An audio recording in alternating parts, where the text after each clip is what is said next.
Me gustaría empezar por el principio. La familia Ruiz Tejedor ha sido clave para entender la industria del videojuego español. ¿Cómo surgió aquella admiración que teníais por el arcade y por los microordenadores? Víctor, Nacho y tú, ¿en qué momento descubrís ese universo? Pues mira, era curioso porque íbamos a casa de mi abuela a, los sábados a comer y justamente debajo, quien conozca un poquito Madrid y esa época, había unos recreativos que se llamaban Villares Quevedo, que era en un barrio de Madrid en una plaza la plaza de Quevedo. Y entonces, bueno, mi abuela hasta se enfadaba, decía, venís aquí a verme o a jugar Y nos bajábamos abajo porque era justamente abajo y entonces, aunque éramos pequeños, nos dejaban bajar porque era justamente ahí. Y entonces ahí, pues, estaban las primeras recreativas y nos catapultaban la imaginación totalmente. Y pasábamos los sábados por la tarde ahí en recreativos Quevedo y jugando, pues, al Moon Patrol, que luego ayudó al concepto de Army Moves, que ahora llega Army Moves Overdrive, y había el Defender o el Penetrator. Luego, bueno, llegaron otros como el Dragon's Lair que nos... Pero la realidad es que hay que agradecerles, y siempre lo digo en todas las entrevistas, a mis padres, Víctor y Teresa, porque ellos tenían una idea de la creación, de la iniciativa y nos permitían ese entorno. Entonces, la casa de mis padres, que luego fue la famosa mansión Dynamic, era como un polo de atracción para todos nuestros amigos, porque en mi casa no había horarios. En mi casa, dedicarse a crear algo, pues a mis padres les encantaba. De hecho, a veces mi madre gritaba, bueno, ¿y cuántos se quedan a comer? Y entonces, pues ahí había un magma que no habían llegado todavía los ordenadores. Entonces, pues hacíamos recreativos, hacíamos cine, hacíamos películas en Super 8 de animación, fotograma a fotograma, con muñecos de plastilina de dinosaurios. Hacíamos con pólvora, hacíamos cohetes, hacíamos karts en tamaño real para competir unos con otros. O sea, un grupo de amigos que teníamos, gracias a la libertad que nos daban mis padres, un entorno fabuloso. Y en ese entorno mi hermano Víctor crea con un mecano técnico que permitía grandes cosas, crea una recreativa de coches, que era súper ingeniosa. Entonces, con un motor hacía girar una rueda sin fin, pero larga, que iba teniendo el trayecto. Y por un lado tenía la visión del trayecto, pero por otro lado estaba imantado, o sea, metalizado con papel de aluminio, estaba pegado, estaba imantado el recorrido a la inversa en el espejo. Y había un contacto y entonces el motor funcionaba mientras te mantenía el contacto por abajo, que tú no lo veías. Tú veías la carretera y era un arcade, llamado GT Cars, y los amigos, eso lo hicimos en el garaje. Luego Dynamic trabajamos en la guardilla y venían y hacían cola para jugar, porque por ahí entonces no había ni las primeras consolas en las casas.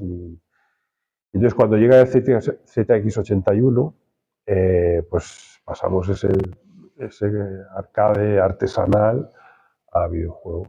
Y ya todas esas capacidades que tenía el grupo de amigos, que tenían mis hermanos, pues ya las dirigimos. Habíamos estado en un montón de iniciativas, cabañas, juegos de tablero. Jugábamos al RIS partidas de toda la noche con un solo tablero y compramos 5 cajas y con las fichas de 5. Entonces eran Yakutia contra Kamchatka, pero de 100 ejércitos. O sea, nos habíamos inventado unas normas nuevas. Y eso, pues, en casa de mis padres se permitía. Entonces, en Magma, cuando llega el ZX81, pues se dirige hacia la creación de videojuegos. Qué fuerte. He leído que todo comenzó el día que Víctor programó la herramienta de diseño gráfico Artist y que de ahí salió Jens, que era Jones en inglés, y hicisteis una adaptación, que fue vuestra primera aventura conversacional. Luego hablaremos también de Aventuras AD, que me parece también una historia fascinante. ¿Qué recuerdas de aquella idea y aquella puesta en marcha? Que dijiste, vamos allá a tener ese primer juego. Porque hubo un juego previo en blanco y negro, como os comentado antes, pero el primero real... El GT Cars era el ZX81 y ya le dábamos vueltas a hacer un club, más que una compañía, un club de usuarios y poderlo fabricar y que la gente lo pudiera tener en cinta para ZX81. Estamos hablando del año 81. Pero llega el Spectrum en el año 82, nos llega en octubre del 82, y claro, eso lo cambia todo. Bueno, pues tenemos que meter en un cajón el juego de blanco y negro y pasamos al color. Entonces, mi hermano Nacho era un enamorado del Hobbit, de una compañía que se llamaba Melbourne House, que era una aventura, pero era en inglés. Entonces, tenía un intérprete de conversación, se llamaban aventuras gráfico-conversacionales, y tú le ibas hablando con un lenguaje limitado, pero para aquella época la gente se quedaba totalmente sorprendida de que el ordenador pudiera entender el lenguaje humano escrito. Y vas interactuando y vas avanzando por un escenario. Entonces Nacho era un enamorado del Hobbit, pero claro, era en inglés. Entonces su reto fue, quiero hacer una aventura, pero en español. Con una idea genial, que era Jet, tú eras un guerrero fuerte y decidido, podías entrar en cualquier lucha, pero la que no podías ganar era la lucha contra el tiempo. Entonces ese juego era una idea muy brillante, de que por más fuerza que tenías, si no tenías tiempo, entonces tenías que ir en busca de la fuente de la juventud. Entonces era Jens la fuente de la juventud. Y para hacer el Jens necesitaba una serie de rutinas gráficas, porque claro, tenía que entrar en 48K, un mundo amplio. Entonces se utilizaban determinadas rutinas, por ejemplo una de fill, que con 3 líneas o 4 formabas una imagen y la rellenabas de un color, y con eso ibas formando las imágenes. Así es como se hacía el Hobbit. No había otra forma de meter un mundo tan amplio en las capacidades del espectro. Y entonces es cuando Víctor empieza a hacer las rutinas que necesita Nacho. Y ese tándem pues se mantiene. Es decir, Víctor el tecnólogo, Nacho el creativo, y en mi caso el que llevaba todo eso al mercado, a los jugadores. Y bueno, esa era la base estructural de Dynamic. Entonces cuando teníamos la herramienta, que también tenía generadores de gráficos e iconos que se necesitaban para el propio Jens, Artist, ¿no? Artist, dijimos, oye, pues si esta herramienta nos ha servido a nosotros, porque... Y entonces, aunque la idea era lanzar solamente Jens, dijimos, bueno, pues vamos a poner también el Artist a la venta para que sirva a otros creadores como nos ha servido a nosotros, porque realmente lo hizo Víctor para Nacho, para crear el Jens. Y tuvo bastante éxito. De hecho, una revista que se llamaba Todo Spectrum, que era una revista dedicada más a programadores, más que a hablar de juegos. Bueno, hablaba también de juegos, pero venían muchas rutinas de Basic, de ensamblador. Era una revista dedicada más a creadores, a informáticos, a gente que el mundo del videojuego era autodidacta por aquel entonces. Se nutría mucho estas revistas. Nos encargó la portada de la revista hecha con el Artist. Hicimos las portadas en el año 85, las portadas de Todo Spectrum, de una revista que se vendía en los kioscos hechas con el Artist. Hicimos dos, una que era de Gizmo, que era el personaje este de los Gremlins, y otra que era de, porque eran Navidades, y era de Sir Clive como un Papá Noel llevando un montón de Spectrum. Y todavía existen las revistas y eran diseños hechos con el propio Artist. Bueno, qué visión comercial, ¿no? Vender la herramienta de diseño gráfico y vender también el juego. Sí, y además funcionó, es decir, que a la gente le gustó, y aunque no, sí, evidentemente no seguimos por la vía de las herramientas para vender, porque hicimos luego muchas herramientas propias como el R1, que permitía hacer los juegos en distintas plataformas programando en PC, pues Unity de la época. Y siempre digo a la gente que busque en internet un artículo precioso de la revista Sataka, que si pones en Google Sataka R1 Dynamic, sale el artículo y explica muy bien lo que era esa tecnología. Pero esa ya era bastante más compleja, se la dábamos a todos los equipos con los que trabajábamos, pero no era para venderse. Podría haber sido porque era un Unity de la época, pero ahí no lo vimos, o no, yo creo que el mercado no estaba preparado. La utilizamos en todos nuestros equipos, ahora las ventajas que ofrecía Dinámica a los creadores de juegos para poderse centrar más en la creatividad y poder hacer los videojuegos en todos los ordenadores de la época, Claro, de una forma sencilla. Y programar en PC, eso te permitía el almacenamiento en disco, que te permitía si se colgaba el juego en el Spectrum, pero en el PC no se colgaba, entonces veías la línea y de repente pues aumentaba un montón la productividad para todo ese talento y todo ese tiempo dedicarlo a la parte creativa en vez de a la parte de sistema de creación de juego. Claro, os facilitaba la posibilidad de estar en todos los sistemas. Herramientas tuvimos siempre propias, pero el Artist pues sí, se podía encapsular y llegó a mucha gente, y mucha gente empezó haciendo gráficos con el Artist, o sea que eso nos encanta, claro. A partir de Jens nace Dynamic. ¿Cómo llegas a la idea de crear una compañía? Os he comentado que primero era un club, pero decidís profesionalizarlo y crear una compañía de videojuegos. Todo era por correo en aquel momento. Era muy difícil los inicios porque pusisteis un anuncio y luego se vendía por correo. Supongo que sería bastante complicado, ¿no? Al principio. No era nada difícil, era totalmente ilusionante. ¿Por qué no era difícil? Porque nosotros nos fijábamos siempre en lo que hacían compañías internacionales que eran nuestros ídolos. Allí, por ejemplo. Realmente era seguir a tu ídolo. Entonces, todos los meses compramos una revista que se llamaba Computer and Video Games, que era la líder del momento, que era inglesa, y llegaban unas cuantas unidades a España y nosotros íbamos a por una. Era carísima porque la libra por aquel entonces era... y se tenía que convertir a pesetas y luego como recibían pocas, pues bueno, era muy cara, pero ahorrábamos todo el mes para conseguirla. Y ahí veíamos todos los meses todas las novedades. Ahí es donde habíamos visto que se vendían juegos de ZX81 en casete y por lo que queríamos crear el club de usuarios, que era lo que había por la época. Había un fanzine que se hacía con fotocopias y subía una lista de correo físico. ¿Cómo se llamaba? Se llamaban fanzines. Y le estábamos dando las vueltas a crear el club de usuarios. Bueno, eso se queda parado porque llega el Spectrum, empezamos a hacer los videojuegos nuevos. Y en marzo del 83 hay un anuncio que lo cambia todo, que es un anuncio de Imagine, en el cual giran la cámara los creativos de Imagine y en vez de mostrar el juego, muestran a los creadores. Un anuncio mítico, está disponible en internet, en Archive. Internet Archive se puede encontrar, es Computer and Video Games de marzo del 84. Este anuncio donde se anuncia Cyclops y Bandersnatch, que son dos juegos de Imagine, pero en vez de enseñar el juego, enseñan a los creadores. Y dicen que se están dejando las cejas, que lo están currando, que va a ser la bomba. Y viene una lista de lo que han consumido, y no sé cuántas pizzas, no sé cuántas Coca-Colas. Entonces dijimos, bueno, aparte de hacer juegos y dedicarte a lo que te gusta, encima vienen las Coca-Colas gratis. Esto es lo nuestro. Y ahí es cuando decidimos que en vez de un club para lanzar los juegos que estábamos haciendo y en la herramienta Artis y Jens, pues preferimos hacer una compañía y buscamos un nombre. Entonces era Ocean, Imagine, Ultimate. Entonces, pues buscando nombres así de 3 sílabas, pues en inglés surgió Dynamic. Pero lo bueno de Dynamic es que es una palabra que es la marca registrada de la compañía, que sigue siendo la marca de la compañía. Es una palabra que no existe. Entonces, porque Dynamic en inglés sería con Y. Entonces es un Dynamic para todo el mundo, pero en latino, español, muy de la tierra. Entonces genera una marca muy potente, que la hicimos, bueno, por cariño, pero sin ningún criterio de marketing. Pero surgió una marca muy potente y es la que sigue funcionando. Con el apellido 40 Software. años. Software por aquel entonces, y bueno, se sigue llamando la compañía, se sigue llamando Dynamic Software, Sociedad Limitada. En aquel momento había una visión que los videojuegos eran programación, eran algo de software.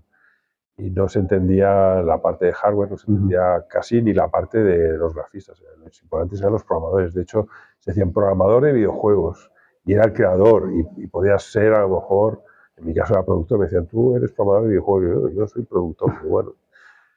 En el caso de mi hermano que era diseñador, tú eres programador, y yo soy... Todos los programadores. Sí, y todo lo que creamos era software, entonces era Dynamic Software. Y está tan metido en la mente de la gente que no hemos que evolucionarlo a Dynamic Video Games, por ejemplo. Queremos mejor mantener ese espíritu originario pionero. Un elemento clave en Dynamic fue la aparición de Alfonso Azpiri. ¿Por qué pensasteis en él? ¿Se sorprendió cuando recibe vuestra propuesta? ¿Él conocía el mundo del videojuego? Nosotros habíamos ido tirando de nuestros referentes del momento. Entonces, las primeras portadas las hace nuestro profesor del colegio, era nuestro, en teoría nuestro jefe, entre comillas, era nuestro profesor, el que nos examinaba. Quizá le compramos la voluntad para probarnos. No, nos llevamos muy bien con él, era muy amigo de mi madre. Y era nuestro profesor de dibujo técnico, de arquitecto y entonces, cuando tuvimos que hacer las portadas, dijimos, pues qué mejor que nuestro profesor, o sea, y nos hizo las primeras dos. Pero le quedaron muy serias, o sea, Valentín, nos llevamos muy bien, pero tuvimos que cambiar. Y pasamos a un amigo nuestro que ya estaba en el equipo, en ese Magma, que es Luis Rodríguez, que era el dibujante, el que sacaba siempre sobresaliente en dibujo del colegio. Era nuestro amigo y era un lujazo. Entonces le encargamos las siguientes. pero todo ello era pues muy amateur, no nos importaba, porque nosotros éramos felices evolucionando. Pero al igual que en otros temas como la tecnología, como los desarrollos, como llevar los juegos fuera de España, queríamos dar un paso hacia adelante. Y sabíamos que las portadas de Luis, que eran súper graciosas y súper exitosas, pero que queríamos dar un paso hacia adelante. Y éramos muy coleccionistas de muchas cosas, entre ellas de cómics. Y leíamos el Cimo, leíamos el Zona 84, Asterix, bueno, un montón de ellos. Pero hablo de Cimo porque hicieron un especial de ilustradores españoles. Entonces, un especial de Cimo que en el que venían una serie de ilustradores en portada. Decían, en este número tienes todos estos. Y era un recopilatorio de lo mejor o de lo que la editorial consideraba mejor de los ilustradores españoles. Iba por orden alfabético, entonces el primero era Alfonso Azpiri. Entonces, habíamos visto muchos, habíamos visto a Segreyes, habíamos visto a Juan Jiménez, a Alfonso Azpiri, éramos ídolos de todos. Dijimos, bueno, pues empezamos por el principio. Lo que pasa es que Alfonso fue tan majo, nos lo puso tan sencillo, que ya nos quedamos con Alfonso y nos seguimos investigando. Me acuerdo todavía el día que cogí el teléfono de casa para llamar a Alfonso Azpiri, que era para nosotros un ídolo, y a ver si quería ni siquiera recibirnos. Y bueno, pues fue súper accesible, súper majo. Y siempre decía, majo, majo. La palabra majo me viene a la mente porque siempre te lo ponía todo fácil y decía, ¿qué tal, majo? Y entonces me dice, pues sí, claro, Pablo. Yo aterrado, temblándome, estoy hablando con Alfonso Azpiri. Pasa por el estudio, porque era importante que fuera en Madrid, porque todavía nosotros, yo tenía 17 años y todavía no podía ni moverme libremente, no tenía coche, a ver cómo me voy fuera de Madrid. Me dice, no, estoy aquí en Cuatro Caminos, tengo mi estudio. Y entonces pues me bajé a su estudio al día siguiente y bueno, pues fue genial. Él conocía el Spectrum, conocía los videojuegos, aunque él todavía no había jugado, pero como alguien creativo que estaba en ese...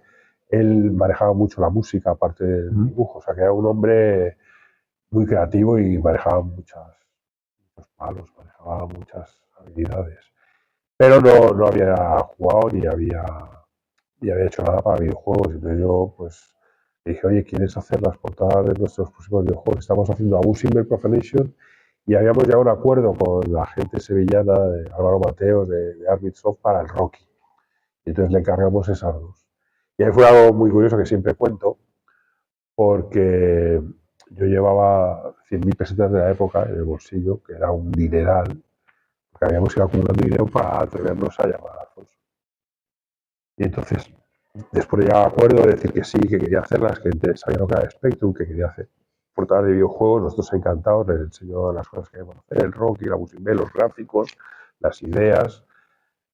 Y me dice, bueno, lo que pasa es que entenderás, yo pensaba que él pensaba que yo quería pedírselas gratis, porque él decía, este chaval que me va con 17 años viene aquí y dice, lo que pasa es que Pablo, yo soy profesional, entonces yo cobro, tengo una tarifa. Entonces, yo lo había asumido desde el principio, pero él como que le costó eso. Fue al final ya, después de hacer las portadas y todo, y me dice, yo es que, yo, bueno, pues Alfonso, dime.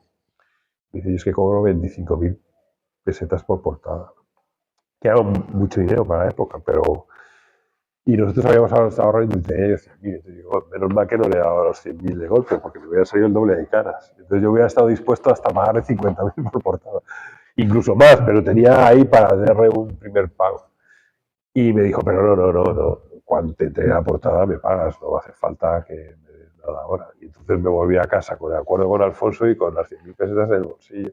Y encima costándome solamente 25.000, que era mucho dinero, pero que nosotros pensamos que iba a ser todavía más. Todo el dinero que le pagamos fue poco, porque sobre todo esa capacidad que tenía Alfonso de transmitir ideas y de enamorar al público, eso fue una de las grandes fuerzas de Dynamic. Y a partir de entonces, pues las portadas eran de Alfonso. Y para mí era el mejor día del año. Siempre que había un proyecto, el mejor día era el día que teníamos que ir a ver a Alfonso y encargarle la portada. Entonces le llevaba todos los eventos del juego, luego ya tuvo el ordenador, le llevaba cosas para que las viera y le explicábamos lo que queríamos y él cogía todas las ideas. El siguiente día era fantástico para el día del boceto. No había internet, no te lo mandaban no, había que ir. Y tenía siempre el boceto tapado por un papel cebolla. Entonces, el papel cebolla es translúcido, entonces se veía, pero no se veía. Entonces, venga, Alfonso. Y hacía así, ¡buah! Y entonces veías a lápiz Y ahí sí podías decir, oye, cambia esto, yo veo esto más. Y a la siguiente ya no. Entonces lo tenía también puesto con el papel de cebolla, ya en color, pero ya no se podía cambiar nada. Y ahí ya, pues, entonces, era Abusing by Profanation. Entonces yo cuando vi Abusing by Profanation me quedé de piedra, es un sueño. Rocky. Luego salió Rocky antes que Abusing by Profanation, porque Abusing era un proyecto para la época muy ambicioso y nos llevó más tiempo. Rocky ya estaba acabado y salió antes. Pero luego ver la portada de Cameron Warrior, ver la portada de Minus, era cada vez que iba yo al estudio de Alfonso era un sueño. Una maravilla. Y él dibuja Abu Simbel Profanation y dibuja Rocky, y Rocky llega al número 1 de ventas. ¿Cómo recibe eso Dynamic? Sería muy sorprendente para vosotros, seréis muy jóvenes. Fue la primera vez que habíamos hecho dos cambios. Aparte de profesionalizar la ilustración, también habíamos profesionalizado la fabricación y habíamos buscado una imprenta que se llama José López, que era Indugraph, que era la que hacía las portadas de todos los discos de CBs, los que se vendían en el colegio. Eran de estos discos sobre de vinilo. Entonces fuimos a una imprenta que era ya profesional, fuimos a una fábrica de duplicación que era profesional, ya era todo profesional, fue un salto. Y fuimos a vender los videojuegos al extranjero. Y entonces lo vendimos a Gremlin Graphics, que era una compañía, bueno, pues no era la número 1, pero era de las top, era una compañía muy importante. Entonces en España llegó a número 1 de ventas y en Inglaterra llegó a número 2. Y no solamente Inglaterra, aunque los tops eran ingleses, pero realmente se vendía en toda Europa, o sea que fue un éxito en toda Europa. Y eso, pues, cambió mucho las cosas. Es verdad que habíamos vendido ya un Video Olympic y había sido un exitazo, pero era con Mastertronic, era otro planteamiento. Y bueno, y nos dimos cuenta que la visión internacional era también fundamental y fue el otro paso de la profesionalización completa de todo el proceso de creación de los videojuegos y de Dynamic como una compañía completamente profesional, que fue cuando ya decidimos dar el salto a la Torre de Madrid. Mis padres nunca nos pusieron ningún problema. Teníamos cogida el estudio, la planta de arriba estaba la programación. El comedor era la sala de montaje. Teníamos ya no le cabían los coches a mi padre en el garaje y ahí estaba el almacén. Y no nos dijeron nada, nos dijeron, oye, iros ya. Pero ya nos dimos cuenta que teníamos que dar el salto y cogimos la Torre de Madrid como oficina y un almacén en Cuatro Caminos y ya profesionalizamos todo el proceso. Lo decimos como algo natural, pero pasar de estar en casa de tus padres a la torre más alta en aquel momento de España es algo increíble. Sí, y nos costó porque de repente tener el alquiler todos los meses, pues claro, estamos acostumbrados a que el coste de alquiler no existía. Pero bueno, eso también nos llevó a decir, oye, hay que hacer las cuentas, hay que profesionalizar todo el proceso. Y bueno, pues fue muy bonito, la verdad. Y siempre, bueno, empezamos a trabajar con Mastertronic, con Gremlin Graphics, aprendíamos mucho. Luego con Ocean Imagine, luego con Electronic Arts. Y cada vez que trabajamos con una compañía internacional, pues aprendíamos mucho y todo ese saber hacer lo traíamos y lo implementábamos al sistema Dynamic y eso nos permitía siempre ir un paso por delante. Sí, El aprender el aprender de nuestros referentes internacionales, del trabajo con ellos, que pues no es que tomábamos notas, pero yo siempre se lo digo. Oye, es que yo iba ahí y estaba tomando notas mentales, pero claro, aprendíamos un montón de... Todo el sistema de tareas que luego hemos aplicado durante años, evolucionándolo, partía del sistema de tareas del lanzamiento de Risky Boots con Electronic Arts. Entonces ahí aprendíamos con una compañía que ya cotizaba en bolsa en su sistema de lanzamiento, al tener que sacarlo y ir cumpliendo los objetivos y los hitos y cómo tenían distribuidos todas las tareas, todos los sistemas de vistos buenos, pues ya dijimos, pues vale, incorporarlo. Y eso que hicimos con Electronic Arts lo habíamos hecho antes con Ocean, con Gremlin, pues todo ese proceso de profesionalización de todo el proceso. Bueno, la compañía crece mucho y empiezan a aparecer sellos. TrueStar, pero que estamos en Valencia, aparece Aventura AD. ¿Cómo surge la idea de una compañía, de un sello de videojuegos conversacionales con Andrés Samudio a la cabeza? Pues mira, nosotros sabíamos el primer videojuego de Dynamic es Jet, que es una aventura. O sea, siempre habíamos hecho y habíamos apostado mucho por aventura. Habíamos hecho Cobra Shark, habíamos hecho Arquímedes 21, habíamos hecho, que fue un exitazo y para nosotros es un orgullo el que la primera novela en castellano que pasa a ser un videojuego es Don Quijote. Pero nos dábamos cuenta de que la marca Dynamic era potente, que las portadas de Alpha Sapphire eran potentes, pero que el público era muy distinto, los jugadores eran muy distintos, que quería un arcade o un juego de simulación deportiva que el que buscaba una aventura. Entonces había gente que compraba el juego de Dynamic y era una aventura y decía, esto no es lo que yo estaba buscando. Entonces estábamos dándonos cuenta de que necesitamos un sello específico para las aventuras. Y entonces dijimos, pues AD de Aventuras Dynamic. O sea, hicimos el logotipo, que es muy chulo, tenía ahí como una flecha del típico brújula que te indicaba el camino, porque era lo típico, tenías que buscar el camino en las aventuras, hacer tu mapa. Y entonces quedó un logotipo fantástico. Entonces se queda Dynamic para los arcades y los simuladores deportivos y Aventuras AD. Y luego habíamos creado Future Star porque nos damos cuenta que había muchísimo talento, siempre ha habido muchísimo talento en España, pero que los programadores, los creadores de videojuegos eran siempre muy modestos. Entonces ellos pensaban que su juego no, pues que siempre podían hacer algo más y nosotros lo veíamos y decíamos, es fantástico. Entonces hicimos un sello para animar a todo este talento a que se animara a dar el paso. Y entonces a Future Stars sí se animaban a decir, sí, bueno, para Dynamic quizá no, para Aventuras AD quizá no, pero para Dynamic, para Future Stars. Y realmente hicimos 3 videojuegos de Future Stars para salir, pero luego todos que llegan para Future Stars fue como una aceleradora.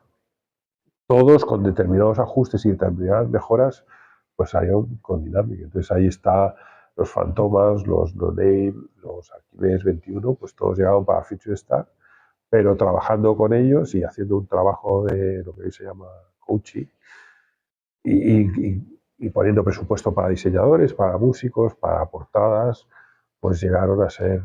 Y en las primeras entregas, pues dices, oye, Archimedes 21, pues era una aventura que estaba muy bien. Pero claro, después, y con todo ese talento que tenía Jorge Blecua, Jordi Blecua, pues hace Don Quijote. Ya trabajando desde el principio con Dynamic, desde la concepción del juego, comprando la licencia.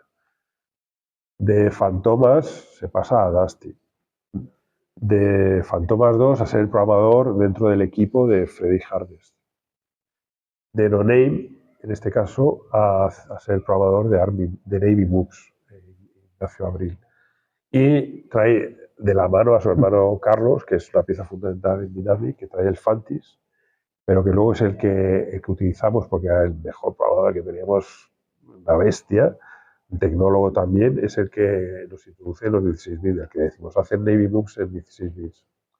Y luego crear las GFX, que son en la transición, una vez que los 16 bits van bajando y buscamos el futuro, en la transición a multimedia y genera las GFX, que las hace sobre una placa de las recreativas que habíamos hecho con India. Entonces, bueno, Future Star realmente fue un exitazo tremendo para atraer ese talento que es tan, bueno, que está ahí en España, que es tremendo y que no se considera tan talentoso como realmente era. Entonces nosotros les animábamos, les dábamos la parte que tenían, necesitábamos de refuerzo y fue una de las claves del éxito también de Dynamic, para entender Dynamic, Aventuras AD y entender también estas. Aunque Dynamic fue una compañía muy importante, es una compañía muy importante y ha tenido muchos juegos que la gente conoce. Realmente uno de los juegos más recordados para el público, o para el gran público, fuera quizá del más aficionado al videojuego, es PC Fútbol, que se comenzó llamando simulador profesional de fútbol. ¿Cómo nace la idea de este juego? Que era bastante diferente a lo que se había visto.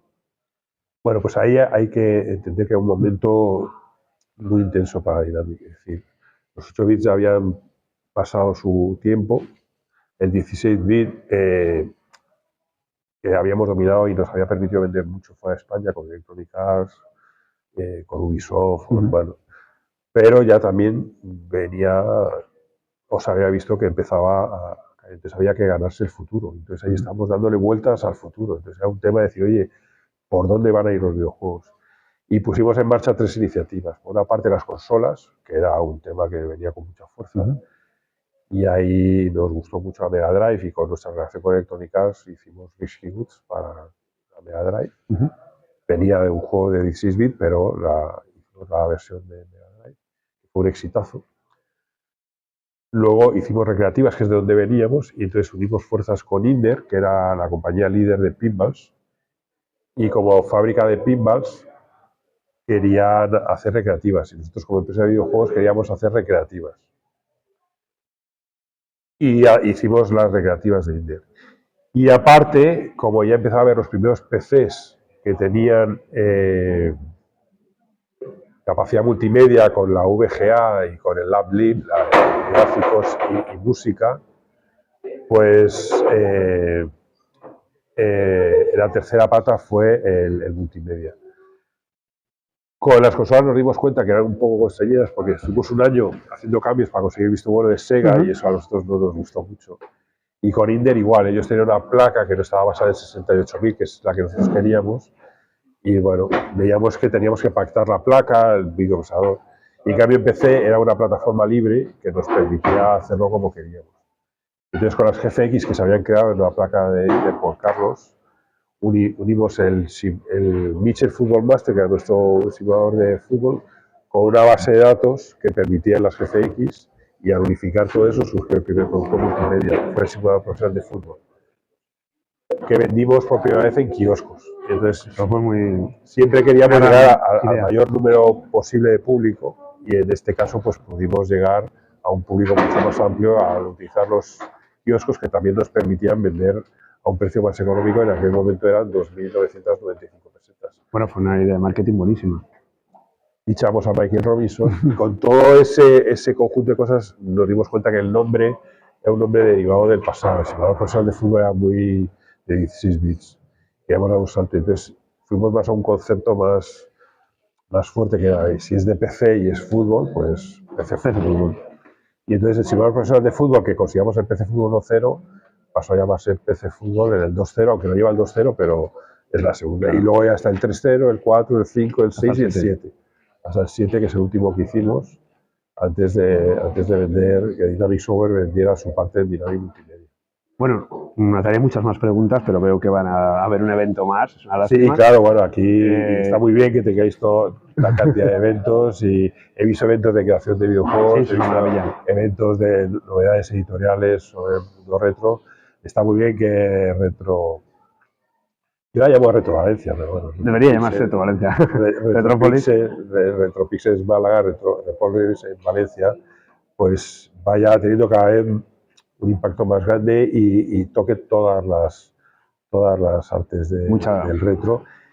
Y sobre todo también para mí, que venía una vez al mes a Aventuras AD, que tenía su sede aquí en Mislata, ¿no? En Mislata, con Andrés Amudio a la cabeza, que era un crack, y veníamos todos los meses, de todo Víctor y yo, a ver los avances y era siempre fabuloso.